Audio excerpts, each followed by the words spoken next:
Bismillahirrahmanirrahim. Assalamualaikum warahmatullahi wabarakatuh. Sebelumnya saya izin memperkenalkan diri terlebih dahulu. Nama saya Maulana Al-Baiti dengan NIM 7012109193. Di sini saya akan menyelesaikan tugas mata kuliah Manajemen Proyeksi Sistem Informasi dengan dosen pengampunya Bapak Bobi Setiawan Eskom MSI. Di sini saya akan menjelaskan tema materi perkuliahan yang mengenai Project Management Office atau PMO. Langsung saja ke pokok pembahasannya. Di sini saya akan membuat 6 pokok pembahasan atau 6 timeline-nya, di mana pertama itu adalah definisi dan tujuan Project Management Office, kemudian tools Project Management Office, kemudian tugas Project Management Office, ada yang Project Manager, yang kelima adalah model Project Management Office, yang terakhir itu adalah eksekusi project. Dalam hal ini saya akan memberikan contoh suatu kasus mengenai studi kasus gitu. Kemudian masuk ke pembahasan pertama itu, apa itu Project Management Office. Menurut buku panduan Project Management Body of Knowledge atau VMBOK edisi kelima berdasarkan pendapat Project Management Institute tahun 2013, di mana PMO itu dapat didefinisikan adalah sebagai sebuah struktur dalam manajemen yang melakukan standarisasi proses yang terkait dengan proyek dan melakukan koordinasi dalam penggunaan sumber daya, metodologi, tool, dan teknik. Nah, jadi dapat saya simpulkan PMO itu adalah sebuah divisi, sebuah tim atau departemen dalam organisasi yang menentukan dan menjaga standar dalam manajemen proyek dalam organisasi atau perusahaan tersebut. Nah, mengapa PMO ini dibentuk? Tujuan utamanya yakni untuk mendapatkan keuntungan maksimal dengan menstandarisasikan dan mendisiplinkan proyek menurut peraturan, proses, dan metode tertentu. Kemudian, apa perbedaan project office dan manajemen?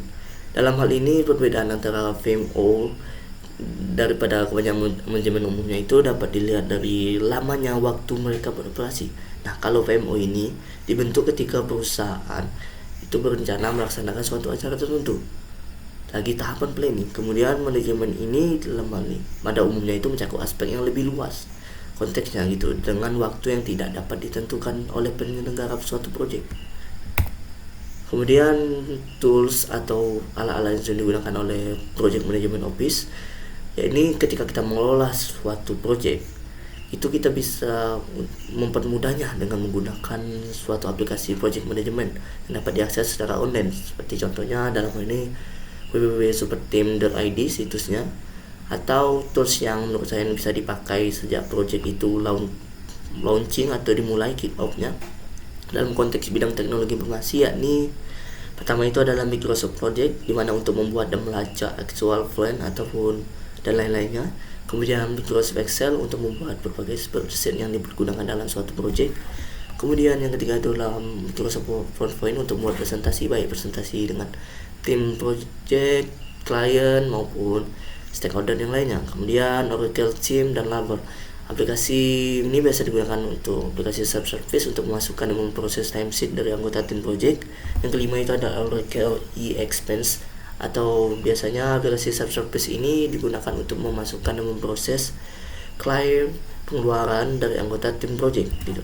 Yang keenam ini Cisco Webex, sama dengan halnya dengan Zoom atau Google Meet, di mana untuk melakukan konferensi meeting dengan klien, anggota tim project maupun anggota tim pendukung pemangku kepentingan stakeholder yang lainnya yang ada di dunia gitu. Mengapa kita menggunakan tools Project Management Office ini? Dengan aplikasi ini diharapkannya seorang PMO itu bisa memberikan tugas, deadline, dan juga dapat memantau perkembangan proyek dengan mudah. Tentunya ini efisien dan pastinya efektif. Kemudian tugas PMO yang secara khususnya itu di suatu perusahaan itu yakni bertanggung jawab untuk pelaksanaan proyek yang sifatnya memperbaiki atau meningkatkan efektivitas kinerja, dan untuk memberikan dukungan dan memastikan bahwa proyek dalam organisasi dilaksanakan secara konsisten, efisien, dan efektif. PMO juga membantu memastikan bahwa proyek itu dapat menghasilkan manfaat yang diinginkan bagi organisasi gitu. Kemudian tugas-tugas umum PMO selain yang khususnya, di mana pertama itu memantau dan menilai proyek, di mana PMO ini bertanggung jawab untuk memastikan bahwa proyek tersebut berjalan sesuai jadwal, anggaran, dan spesifikasi yang ditetapkan, tepat waktu, tidak ngaret gitu. Kemudian yang kedua itu mengembangkan standar dan proses. Nah, yang PMO bertanggung jawab untuk manajemen proyek dalam organisasi. Hal ini memastikan bahwa semua proyek di organisasi dijalankan dengan cara konsisten dan sesuai dengan praktek terbaik. Nah, konsisten, tidak suka berubah-ubah. Jika di planningnya A, maka hasil akhirnya A. Kemudian memberikan pelatihan dan dukungan. Maksudnya di sini PMO ini memberikan support gitu kepada anggota tim proyeknya, kepada sesama tim manajemen proyeknya, sehingga dalam hal ini bisa memastikan bahwa tim ini dapat memahaminya dan mengimplementasikan standar-standar ketentuan dan proses yang telah ditetapkan oleh PMO gitu. Kemudian mengelola risiko dalam suatu perusahaan. Emang risiko tidak bisa kita hindari, tetapi setidaknya kita bisa menekan risiko itu ataupun mengelolanya lebih kemungkinan meminimalisir risiko gitu. Nah, di mana PMO ini bisa membantu kita mengidentifikasi, mengevaluasi dan mengelola risiko proyek. Hal ini memastikan bahwa risiko proyek dikelola dengan tepat sasaran dan diidentifikasi sebelum terjadi. Jadi kita bisa mengidentifikasinya terlebih dahulu risiko itu. Kemudian yang kelima itu pengoptimalan sumber daya di mana PMO ini dapat membantu dalam mengoptimalkan sumber daya di organisasi. Hal ini memastikan bahwa sumber daya yang digunakan itu dapat digunakan secara efektif dan efisien dalam proyek. Nah, kemudian yang terakhir itu menyediakan laporan. Nah, laporan ini dalam hal bentuk laporan kinerja suatu proyek kepada manajemen senior. Hal ini memungkinkan manajemen senior untuk memantau kemajuan proyek dan membuat keputusan tepat mengenai proyek di masa depan.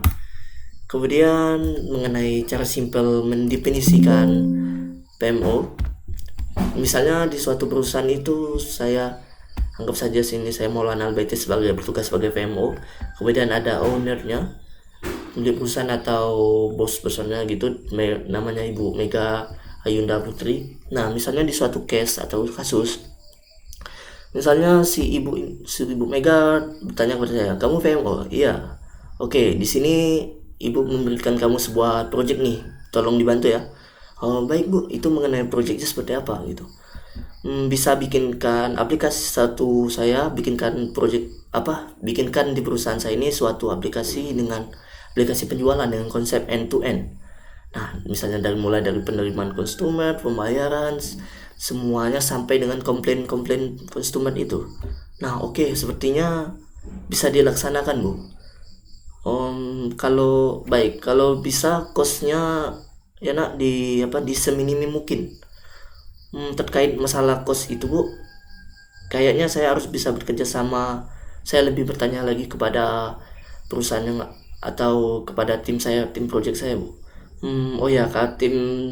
Kayaknya kalau kata Ibu Mega timnya sibuk nih, jadi mungkin kamu bisa tanya ke adminnya saja gitu, admin perusahaan ini.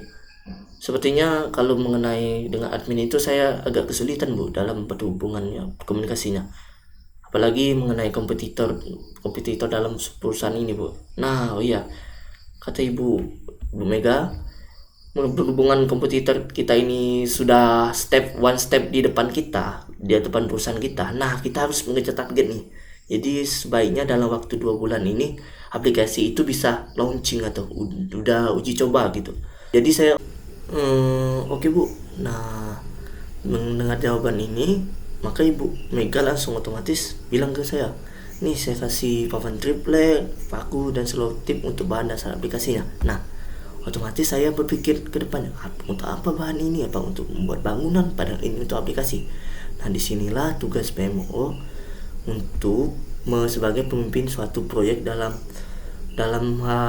membuat aplikasi penjualan gini. Jadi kalau ada tim itu, PMO lah yang bertugas memimpin jalannya suatu proyek itu, apakah berhasil atau tidak gitu, sebagai tukangnya gitu, sedangkan anggota tim itu keneknya gitu dalam hal bangunan itu. Oke, next selanjutnya itu mengenai apa saja yang dilakukan oleh project manager. Oke, project management office itu ada kaitannya dengan project manager, atau project manager itu yaitu orang yang memimpin jalannya suatu proyek di perusahaan gitu. Tapi bukan dikatakan suatu bos gitu, bisa dimaknai bos, bukan. tapi sebagai pemimpin gitu. Nah, apa saja yang dilakukan oleh seorang project manager ini? Pertama itu adalah pre-planning, di mana di sini si PM ini harus bisa menerjemahkan apa aja yang diminta oleh klien sebagai sebuah requirement. Seperti contoh tadi Ibu Mega ingin aplikasinya kayak harus adanya tampilan feedback dari customer gitu, komplain customer gitu. Nah, kemudian yang kedua itu adalah tahapan planning, di mana di sini di tahapan ini si project manager ini harus mulai menganalisis cost benefitnya, timeline planningnya gimana, project scope-nya gimana, dan sampai budgetingnya gimana, budgetnya proyek itu gimana gitu. Ini semuanya dilakukan oleh PM dengan koordinasi dengan berbagai macam stakeholder di suatu, misalnya tadi di studi kasusnya Bu Mega tadi. Itu yang ketiga itu adalah tahapan development atau monitoring, di mana ini tahapan pengembangan dari misalnya dari aplikasi Bu Mega itu. Setelah selesai di planning, semua dianalisis kebutuhannya, analisis budgetnya, analisis semuanya, anggaran aplikasinya apa aja gitu. Kemudian di sini kita tahapan ini bukan dalam hal pengembangan suatu fitur aplikasi dalam coding atau programming, tapi di tahapan ini si PM ini lebih berfokus sebagai support gitu. Jika project manager ini mengimplementasikan suatu proyek itu, dia harus menyeleksinya terlebih dahulu gitu. Jika project ini tidak sesuai, maka dikembangkan lebih lagi. Jika udah sesuai, maka project manager boleh mengatakan oke gitu, lanjutkan ke tahapan yang terakhir gitu. Nah, tahapan implementasi atau bisa juga disebut tahapan testing ataupun uji coba aplikasi gitu. Dan monitoring di sini dimana si PM ini langsung berhadapan langsung dengan si customer atau ke user ataupun pengguna gitu, pengguna aplikasi penjualan misalnya yang studi kasus dari Bu Mega tadi. Nah, jika ada saja terkadang di dalam hal ini tentu dalam aplikasi itu pasti ada tidak kesesuaian keinginan, misalnya ada ditemukannya bug gitu yang tidak dapat diantisipasi. Nah, disinilah maka PM ini akan terlibat gitu, dimana dia akan memastikan bahwa proyek itu sudah terlaksana dengan baik. Mungkin akan berdiskusi lagi dengan anggota timnya lewat dengan sesama customer juga, diadakan suatu meeting gitu, sesi Q&A, question and answer. Kemudian next selanjutnya itu mengenai merancang PMO untuk aktivitas maksimal. Dalam hal ini ada 3 model, dimana itu model Life Story Project. Model ini yang paling sering digunakan oleh perusahaan, yang dimana berperan sebagai sumber informasi mengenai metodologi dan standar yang dipakai dalam proyek. Para PM juga melapor dan didanai oleh pemegang keputusan di area bisnis mereka atau stakeholder gitu.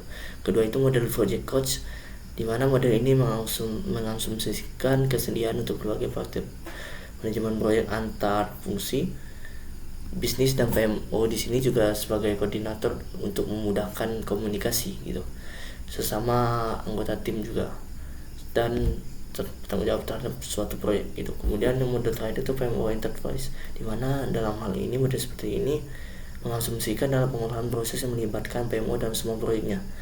Dalam hal ini PMO itu melibatkan skala proyek berperan dalam mengalokasikan sumber dayanya, memverifikasi waktu, biaya, risiko, dan asumsi dampak negatifnya dalam sebelum proyek itu dimulai.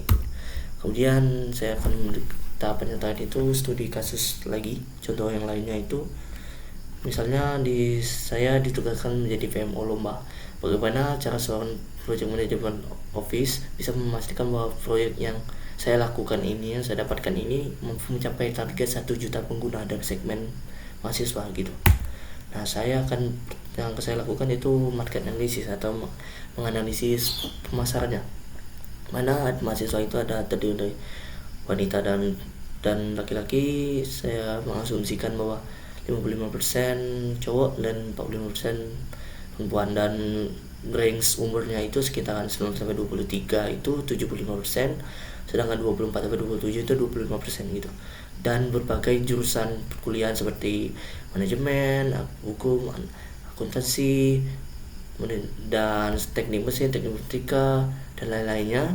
Dan target pengguna itu segmentasinya itu 1 juta.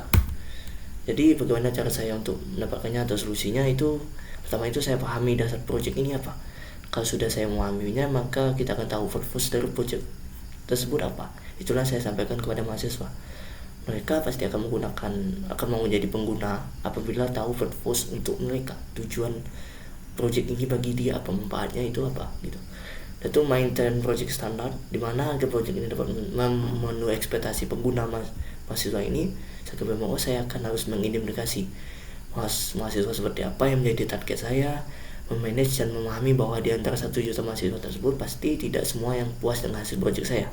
Nah, yang ketik selanjutnya itu saya akan menggunakan triple constraint triangle, atau di dalam project itu dimaksud dalam hal ini triple itu adalah time, scope, and cost, di mana saya akan menghasilkan kualitas project yang pasti lebih baik yang akan dicapai gitu. Dalam hal ini project yang kualitas baik itu pastinya akan lebih mudah mencapai target yang besar, lebih memudahkan saya mencapai 1 juta pengguna gitu. Waktu penggunaan mengerjakan aplikasi ini berapa, cost biayanya, penggunaan biayanya berapa, saya akan menganalisis gitu. Dan terakhir itu memastikan bahwa project manajemen proses group ini sudah dibagi berdasarkan knowledge area dan tercapai gitu. Jika sudah diintegrasikan terlebih dahulu dengan project sebelumnya, saya akan berkolaborasi dengan project sebelumnya, maka akan dilakukan perencanaan yang matang. Saya identifikasi kualitas project itu apabila sudah menarik, maka saya akan komunikasikan dengan sesama anggota tim saya dalam satu proyek itu, dan itu pastinya akan saya lakukan dengan baik, sehingga diharapkannya saya dapat mencapai target pengguna itu 1 juta. Mungkin sekian dari saya akan membacakan kesimpulan. Saya itu, jadi selain menjalankan fungsi profesional pada umumnya, organisasi atau perusahaan kadang mempunyai event ini ada sebagai rencana kerja yang dimiliki secara khusus serta deadline yang jelas. Nah, untuk melaksanakan event ini pastinya membutuhkan project management office. Nah, PMO yang dimaksud ini nantinya bertugas untuk memastikan tercapainya tujuan proyek dengan menerapkan strategi yang telah disusun sebelumnya. Karena besarnya mana dalam manajemen proyek ini, maka dibutuhkan penguasaan skill-skill dasar mumpuni seperti leadership, time management, dan collaboration, dan lain-lain. Tujuannya agar dia tentunya si PMO ini mampu menjalankan tugas dan tanggung jawabnya, mulai dari tahap perencanaan hingga membuat laporan yang ditunjukkan pada pihak yang bersangkutan gitu. Mohon maaf. Baik, mungkin sekian dari presentasi saya. Mohon maaf apabila ada salah kata atau penggunaan kata yang tidak semestinya. Saya mohon maaf. Saya ucapkan terima kasih telah mendengarkan sampai akhir dan menyimaknya. Saya ucapkan terima kasih. Wassalamualaikum warahmatullahi wabarakatuh. Sekian. Baik. Bye.